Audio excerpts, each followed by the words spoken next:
Hello, Michael Hughes, Michael Hughes Training. Today's video is going to be a fun one. Every time I go to a nursing or care home for the first time, people are always amazed at the size of my rucksack. And they say, what have you got in there? Well, wonder no more. Today I shall reveal the mystery of Michael's bag. This is the rucksack that I will be taking to your home if I'm delivering a full day of training. It's a Berghaus bag, it's called the Crusader, and the capacity is 90 plus 20 litres. It is a military bag and it's designed for large loads and easy access, and it's perfect for my purposes. Now, before we look inside the bag, let me just point out a few features of the bag. This bag has a brilliant shoulder strap system. They are very thick, very well padded, and I have been using this bag for, dear me, maybe 7 or 8 years, and the straps are still in good working order. They're in excellent working order actually. They provide a lot of support. There is also a chest strap, which is excellent too, and very importantly, a very thick and well padded hip belt. A well padded hip belt takes the load off your shoulders and back and transfers it to your hips. So when you're buying a rucksack, look for one with a good hip belt. I've also made a few modifications, or additions. I have added a carabiner here, so I can attach a baseball cap, easy reach, or maybe even a face mask. Thank you, COVID-19. On this part of the hip belt, I've attached a hard case for my sunglasses. And on this part of the hip belt, I've attached a smaller pocket into which I have inserted alcohol gel and a plastic bag. Having a plastic bag is really useful if you made a mess, or if you want to put your sandwiches somewhere. I have also added a small lamp, here we go, to the chest strap. There we go, don't know if you can see that. Trying to get that there, flashing. There you go, you see a bit of flash, yeah? And this is really useful because sometimes I teach in places where there's very little light. I have a couple of clients in the countryside, and walking back, there's very little street lighting. So if there's any way that I can illuminate myself and stop myself being hit by an oncoming car, then that would be fantastic. There we go. Got another one there. Can you see that? There you go. And of course I also have some high-vis straps that I can attach to the rucksack or to myself. So that's the exterior tour. Let's see what's inside the bag itself. So starting off with the top pocket, we have here my everyday carry, my EDC. I tend to carry this not just for work, but in my normal day-to-day life as well. What's in here? A mini first aid kit and a few other bits and pieces. So I will have nitrile gloves there. Nitrile because I'm allergic to latex, as a lot of people are, and a couple of dressings and some plasters and so on. This has proven invaluable because there have been a number of occasions when I have stopped to give first aid to people. So having the equipment handy can make the difference in some cases of life and death. So this is my EDC, my everyday carry. I'll pop that there. Okay, can I see it? There it is. Whoa, surgical face mask.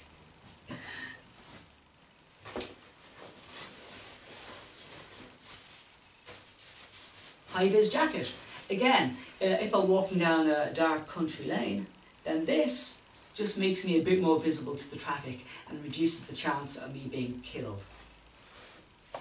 Which is not something anybody wants, I think. Triangular bandage. Now this is quite useful, not just for treating wounds, but if I'm feeling a bit hot and sticky, I can just take care of myself.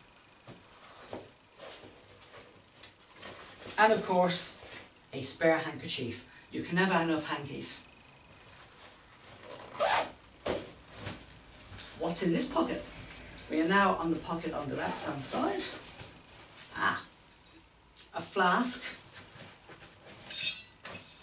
And another flask, cold drinks.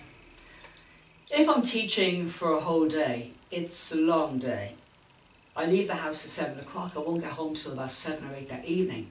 So having some cold drinks can be really, really helpful indeed.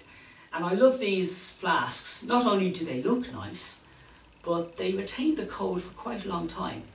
If you keep them in the fridge, as I do, then they will keep your drinks cold most of the day. Many's the time I've been grateful I've had these. There we go. You'll notice that there's a wee bit of tape around this one. This is to identify it. It's a lot easier to know what's inside if there's tape. Oh. We also have here a baseball cap, baseball hat. There we go. This protects me from the sunshine in the sun and also the rain when it's raining. And of course, rain gear. This jacket was actually quite cheap, and it's double lined, and I've used it a few times in really, really bad weather, and it's done quite well. You know, it's performed much better than I expected. You may think, why carry a raincoat? Well, this is Britain, rain happens, and it weighs next to nothing. It weighs next to nothing. And I would rather have something and not need it than need it and not have it. And in fact, in all my training bags, I've got one of these. It just makes life easier. I don't have to go searching. Flask. Now, I've got a lot of flasks, but this is probably my favourite. The Stanley 1.4 litre flask. If you preheat this with some boiling water beforehand, it can keep your hot drink hot for 24 hours easily. And if I'm teaching for a whole day, 1.4 litres, that's a lot of coffee, but I'll drink it. Now you may be thinking, but Michael, we'll give you tea, we'll give you coffee if you ask. Well, I don't like asking, because if I ask, it puts somebody to some bother. They have to go and prepare it. Or if you offer and I say yes, well, I could be waiting 20 or 30 minutes before I get my cup of tea. So it's just easier for everybody if I bring my own. Having said that, if you want to offer me a beverage, I will say yes, and I'll be very grateful. Okay, so I've looked at the two side pockets. What's in the interior of the top pocket?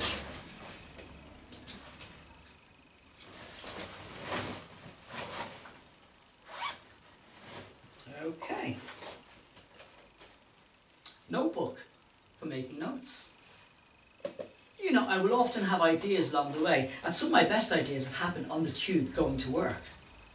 Inhaler. MP3 player, bit of entertainment on the way. I don't actually drive. I tend to take public transport. In some respects it would be easier if I had a car, but I rather enjoy taking the tube and the train. I can just relax, I sit there, I read my notes, sometimes I have a bit of a snooze, listen to the MP3 player, but you know, it works. I think I'd be a bad driver. I'd be one of those guys honking my horn saying, "Come on, look at you, what are you doing?" Wallet.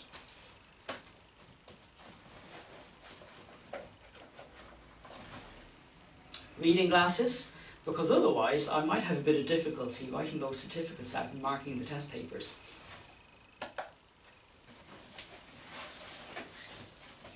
Bungee cord. What am I doing with bungee cord? Occasionally I will find that your flip chart board is broken, and sometimes you can attach the bungee cord around it like so, and it retains the flip chart in position. Sometimes. So this can actually be quite a handy thing to have.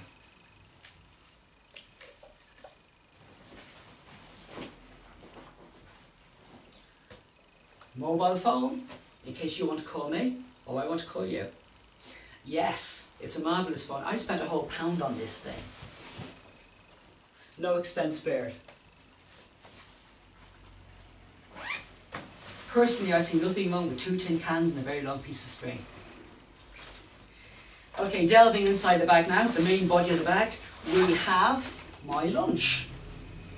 Now this is a cool bag, so what I do is I put some ice packs in here and I can fill it with my sandwiches or whatever. And it's a fantastic thing, it keeps things nice and cool and fresh. Now you may offer me food, and if you do, I will be extremely grateful and I will always say yes. But not all clients do offer me food, and I understand it's not their job, they're paying me to be there. Why should they have to provide me with lunch? So they don't have to, and I don't expect anybody to. So I always bring my own, I always do. But if you do want to offer me, be appreciated. And here we have my shirt. What I wear en route to your workplace won't be what I wear when I'm teaching. So when I'm on my way, I'll be wearing a dark blue t-shirt or dark blue long sleeve t-shirt. But when I'm teaching, I will put on a shirt to do that, a fresh shirt to do that. Be nice and clean and tidy for your staff.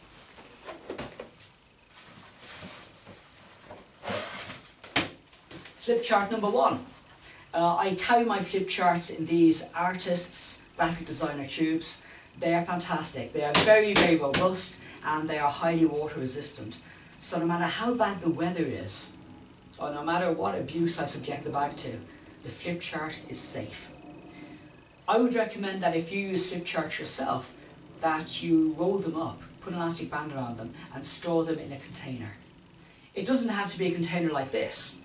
It could be a standard cardboard roll from the post office for £2.50. But do store them properly, because you do that and you can use them for years. So this is flip chart number 1. Put that there. And this is flip chart number 2. So I'm assuming that I'm teaching one course in the morning, a different one in the afternoon.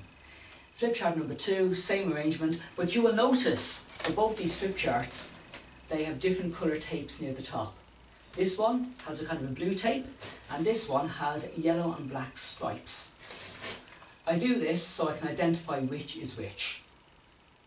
Now you may think, well, it's no bother really. It isn't really, but opening up the flip chart tube and discovering I've got the wrong flip chart is irritating, and it's a waste of time. So if I can tell this is dementia, this is mental capacity, it just makes life easier. Okay, flip chart number 1, flip chart number 2. Insulated mug. Again, it's a very simple thing, but really, really useful. I pour my coffee into this, or my tea into this, and put the lid on, and it keeps it nice and hot for a long, long time. This beside there. Oh, stationery. I could do a video just on this alone, but I've got all my bits and pieces here. Now this seems like a big bag, and it is a fairly big bag actually, it is.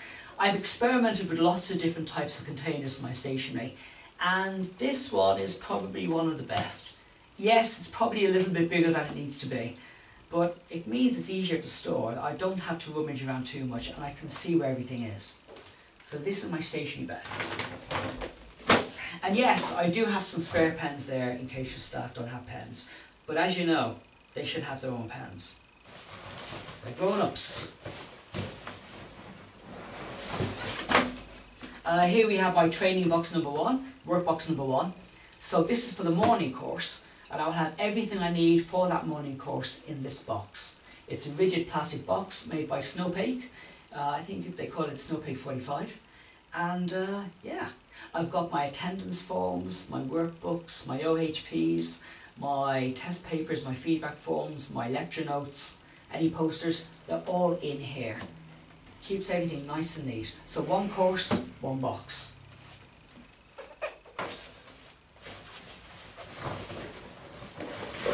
And here we have workbox number 2.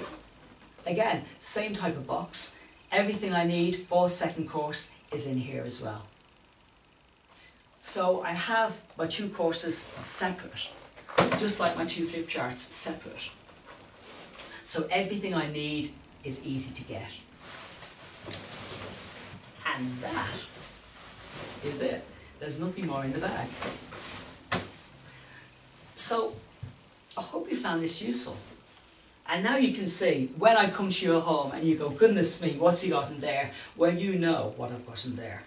I have flip charts, I have work materials, I have flasks, I have rain gear, I have inhalers and bandages and all manner of stuff. But that means that I have everything that I need. My name is Michael Hughes. Drop me an email. My address is info@michaelhughestraining.com. But in the meantime, please subscribe and check out my other videos and keep up the good work.